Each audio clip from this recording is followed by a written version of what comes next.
Flo, we discussed this. Mornings are for coffee and contemplation. Coffee and contemplation, Flo. Well, today on ptm.org's Breakfast with Brad, we're going to move on to part 2 of our 12-part series on moving on. And today I think what we want to talk about is the whole thing about creation, science, faith, and is there really a conflict? You know, when I grew up, we were part of a tradition that said, really, you had to believe that God created all that there is, the whole universe, not more than 10,000 years ago, probably closer to 7 if you went with Bishop Ussher's timeline that he derived from the Bible by going through the genealogies and adding up the ages of the different people all the way back to Adam. So, 7,000-year-old universe with the appearance of age.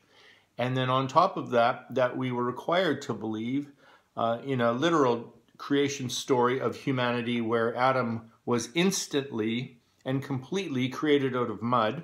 And then Eve was formed by a fashioning, let's say carving one of Adam's ribs. And so we really held to this as a measure of faithfulness. And I think that's really the issue.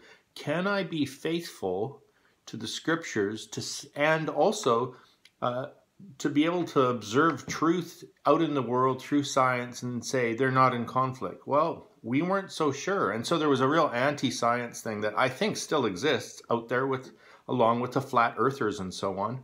But really, none of this was a problem for the Jews or for the early church. It became a modernist problem again. And so this is one of the things that keeps popping up.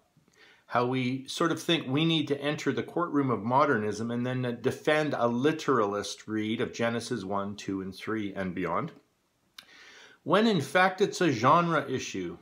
The ancient Jews and the ancient Christians had no problem seeing that we are in a story world here where we're learning a theological point in massively poetic ways, incredible, beautiful, distilled, and genius ways. And I love Scripture, and I take it seriously, and that's why I believe faithfulness to Scripture includes attending to the genres.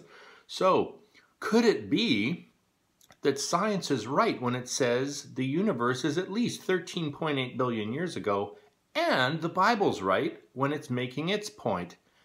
We are creatures, and God is a creator, so don't worship trees and rocks and animals. Get it? I think that's primarily what's going on. Not only that, but that God is not creating a earth out of some of the mythological ways that people believed in, that it was an act of destruction, an act of resentment, a battle between the gods. No, this is a good thing, and it's a good place for us to live, and we can be really grateful.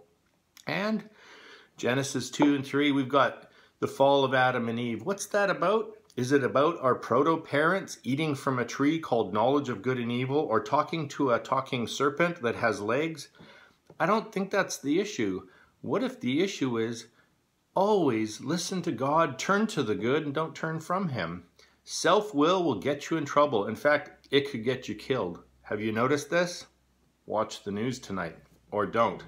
But anyway, to me, this is a big act of faithfulness. That is, we believe that science and faith are not in contradiction, but through different genres, through different learning methods, by being faithful to the text as it was intended, we're going to find ourselves full of wonder and full of worship, which is kind of the point. And that's today's Breakfast with Brad.